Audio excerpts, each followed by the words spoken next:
With Trump's tax cuts expiring, taxes could increase for most Americans next year. Here's how to plan ahead. Excuse me.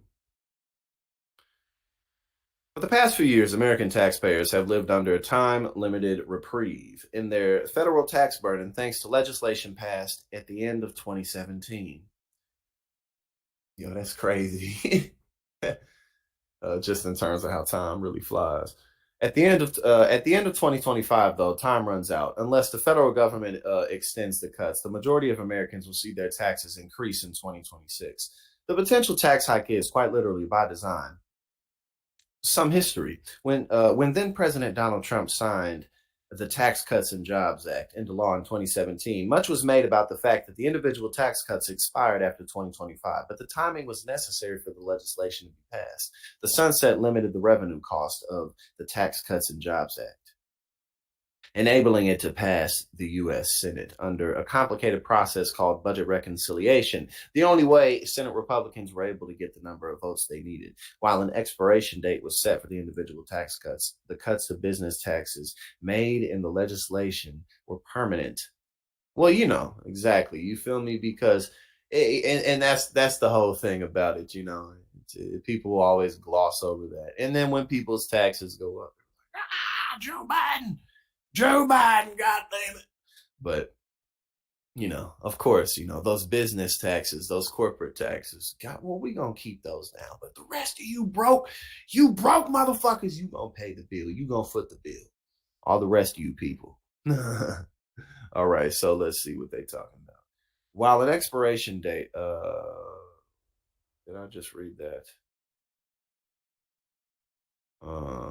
Okay, I just read that one. Okay, the Tax Cuts and Jobs Act reduced the corporate tax rates, which previously topped out at 35% to a flat 21% tax rate. That will continue past 2025. But back to individuals. The Tax Cuts and Jobs Act then temporarily reduced most of the 7 marginal income tax rates for the American taxpayer and widened the brackets. For example, it cut the 33% rate to 32%, the 28% rate to 24%, the 25% to 22%, and the 15% to 12%. The 35% rate remained the same, as did the lowest of 10%. Significantly, it also cut the highest tax rate from 39.6% to 37% and applied to it those earning over $500,000 a year, rather than rounding $427,000 and $600,000 for couples, up from around $480,000. Oh, there we go. While the 7 federal tax rates in the U.S. typically don't change year to year, the income tax brackets applied to each are tied to inflation. Okay. In the first year the changes were implemented, the average federal tax rate fell from 20.8% to 19.3% for all filers. If Congress does not extend the cuts, then the 39.6% rate will come back. And the other brackets will also revert to what they were pre-2017. And this leads to, we gotta cut entitlements. We have to cut Social Security. We have to cut Medicare. We have to cut Medicaid. But we gotta keep the taxes cut for motherfuckers who got all the money. The people with all the money. They good though.